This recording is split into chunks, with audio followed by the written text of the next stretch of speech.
ഇന്ന് ഫിസിക്സിലെ ഇമ്പോർട്ടൻ്റ് ആയ ഭാഗങ്ങൾ നോക്കാം. ഫസ്റ്റ് ഒന്ന് അടിസ്ഥാന യൂണിറ്റുകൾ. അടിസ്ഥാന unit 3 തരമുണ്ട്: CGS, MKS, FPS. CGS എന്ന് പറയുന്നത് സെന്റിമീറ്റർ ഗ്രാം സെക്കൻഡ്, MKS എന്ന് പറയുന്നത് മീറ്റർ കിലോഗ്രാം സെക്കൻഡ്, FPS എന്ന് പറയുന്നത് ഫൂട്ട് പൗണ്ട് സെക്കൻഡ്. ഇതിൽ MKSന്റെ സമ്പ്രദായത്തിന് പരിഷ്കരിച്ച രൂപമാണ് SI സമ്പ്രദായം. 1960 SI സമ്പ്രദായം നിലവിൽ വന്നത്.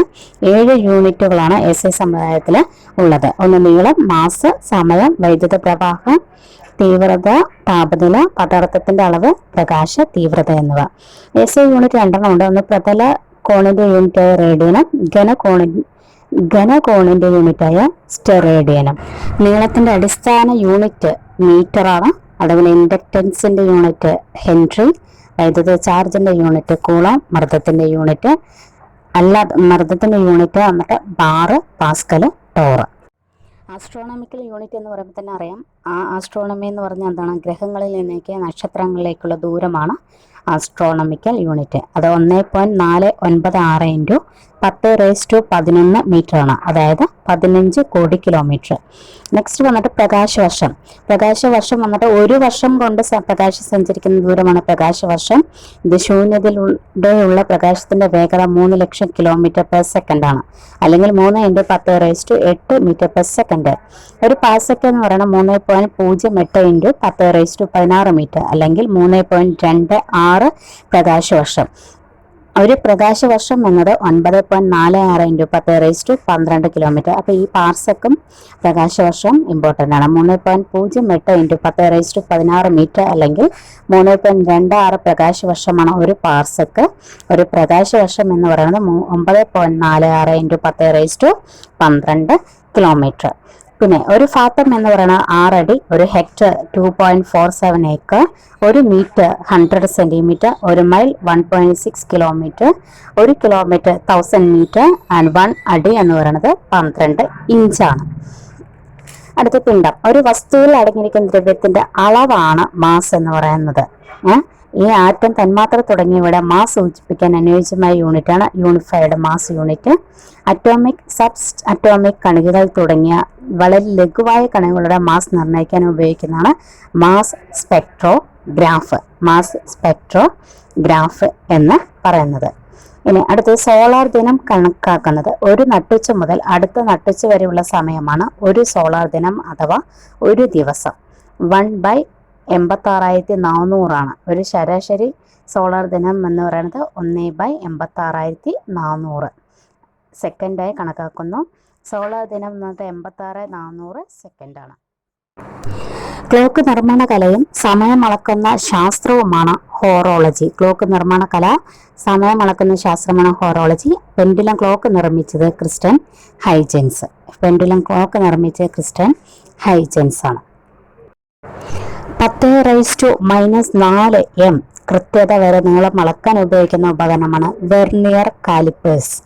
10⁻⁻5 കൃത്യതയ്ക്ക് ഉപയോഗിക്കുന്ന സ്കെയിൽ സ്ക്രൂ ഗേജ് സ്പെറോമീറ്റർ. അപ്പോൾ 10⁻⁻4 m കൃത്യത വരെ അളക്കാൻ ഉപയോഗിക്കുന്നത് വെർനിയർ കാലിപ്പേഴ്സും 10⁻⁻5 കൃത്യതയ്ക്ക് ഉപയോഗിക്കുന്നത് സ്ക്രൂ ഗേജ് സ്പെറോമീറ്റർ. അടുത്ത ഗലീലിയോ. ത്വരണം എന്ന ആശയം മുന്നോട്ട് വെച്ച ശാസ്ത്രജ്ഞൻ. 1864 ഇറ്റലിയിലെ പിസയിൽ ജനിച്ചു.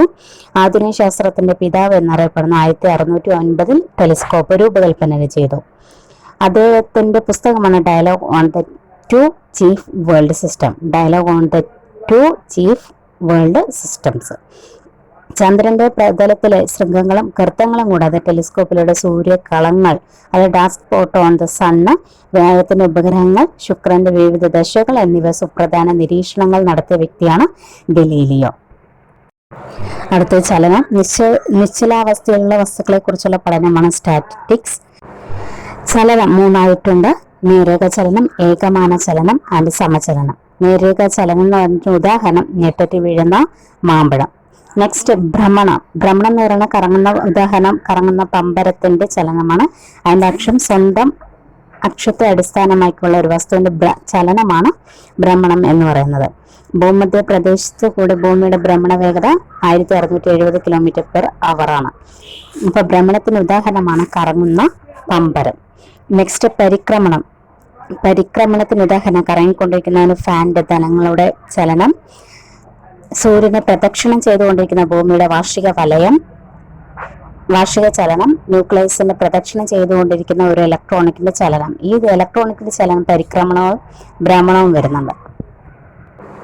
അടുത്ത വർത്തുള്ള ചലനം. ഒരു കല്ലിൽ ചരടുകിട്ട് കറക്കുമ്പോൾ കല്ലിന്റെ ചലനമാണ് വർത്തുള്ള ചലനയ്ക്ക് ഉദാഹരണം. അത് വൃത്താകാര പാതയിലൂടെ സഞ്ചരിക്കുന്നു. വർത്തുള്ള ചലനം തുല്യ സമയം കൊണ്ട് തുല്യ ദൂരം സഞ്ചരിക്കുകയാണെങ്കിൽ സമവർത്തുള്ള ചലനം. ദൂരേക്ക് എറിയുന്ന കല്ലിന്റെ പതനം ഏത് തരം ചലനമാണെന്ന് ചോദിച്ചാൽ വക്രരേഖാ ചലനം. അപ്പൊ വർത്തുള്ള ചലനം, സമവർത്തുള്ള ചലനം, വക്രരേഖാ ചലനം. അടുത്ത ദോലനം. തുലനത്തെ ആസ്പദമായിട്ടുള്ള ഒരു വസ്തുവിന്റെ ഇരുവശത്തേക്കുമുള്ള ചലനമാണ് ദോലനം. ഊഞ്ഞാലിന്റെ ചലനം എന്ന് പറയുന്നത് ദോലനം. പരിണാമത്തോടൊപ്പം ദിശ കൂടി പ്രസ്താവിക്കേണ്ടി വരുന്ന ഭൗതിക അളവുകളാണ് സദിശ അളവുകൾ. പരിമാണം എന്ന് പറയുന്നത് 1 എന്നുള്ളതാണ്. പരിമാണത്തോടൊപ്പം ദിശ കൂടി പ്രസ്താവിക്കേണ്ടി വരുന്ന ഭൗതിക അളവാണ് സദിശ അളവുകൾ. ഉദാഹരണം സ്ഥാനാന്തരം, പ്രവേഗം, ത്വരണം, ബലം. സ്ഥാനാന്തരം, പ്രവേഗം, ത്വരണം, ബലം, ആക്കം, ടോർക്ക്, അതുപോലെ ന്യൂട്ടന്റെ 2ാം ചലന നിയമം. ഇതെല്ലാം എന്താണ് സദിശ അളവുകളിൽ ഉൾപ്പെടുന്നു. രണ്ടാമത്തെ ദിശ പ്രസ്താവിക്കേണ്ടതില്ലാത്ത ഭൗതിക അളവാണ് അദിശ അളവുകൾ. ദിശ പ്രസ്താവിക്കേണ്ടതില്ലാത്ത ഭൗതിക അളവാണ് അദിശ അളവുകൾ. ദൂരം, സമയം, പിണ്ഡം, വിസ്തീർണം, വേഗം, വ്യാപ്തം, സാന്ദ്രത, താപനില. ദൂരം, സമയം, പിണ്ഡം, വിസ്തീർണം, വേഗം, വ്യാപ്തം, സാന്ദ്രത, താപനില എന്നിവ അദിശ അളവാണ്. Nautical mile. അടുത്ത നോട്ടിക്കൽ മൈൽ, അതായത് ആകാശത്തിലൂടെയുള്ള ഗതാഗതവും സമുദ്ര ഗതാഗതത്തിന്റെയും ദൂരം അളക്കുന്നതാണ് നോട്ടിക്കൽ മൈൽ. വ്യോമയാനവും സമുദ്ര ഗതാഗതവും ദൂരം അളക്കുന്ന യൂണിറ്റാണ് നോട്ടിക്കൽ മൈൽ. ഒരു നോട്ടിക്കൽ മൈൽ എന്ന് പറയുന്നത് 1.85 കിലോമീറ്റർ. 1.85 കിലോമീറ്ററാണ് ഒരു നോട്ടിക്കൽ മൈൽ എന്ന് പറയുന്നത്. വേഗം കണ്ടുപിടിക്കുന്ന ഫോർമുല വേഗം ഈക്വൽ ടു ദൂരം ബൈ സമയം. വേഗത്തിന്റെ എസ് യൂണിറ്റ് എന്ന് പറയുന്നത് മീറ്റർ പെർ സെക്കൻഡ് ആണ്. അതുപോലെ പ്രവേഗം കണ്ടുപിടിക്കേണ്ടത് സ്ഥാനാന്തരം ബൈ സമയം. പ്രവേഗം ഈക്വൽ ടു സ്ഥാനാന്തരം ബൈ സമയം. അതിന്റെ S unit metre per second തന്നെയാണ്. വാഹനത്തിന്റെ വേഗം അളക്കുന്ന ഉപകരണം സ്പീഡോമീറ്റർ. ഏറ്റവും വേഗത്തിൽ പായുന്ന ജീവി ചീറ്റപ്പുലി. അടുത്ത ത്വരണം എന്ന ആശയം കണ്ടെത്തിയത് ഗലീലിയോ ഗലീലി. ആ ത്വരണം കണ്ടുപിടിക്കാനുള്ള ഫോർമുല ത്വരണം ഈക്വൽ ടു പ്രവേഗ മാറ്റം ബൈ സമയം. അതായത് v equal to u by T.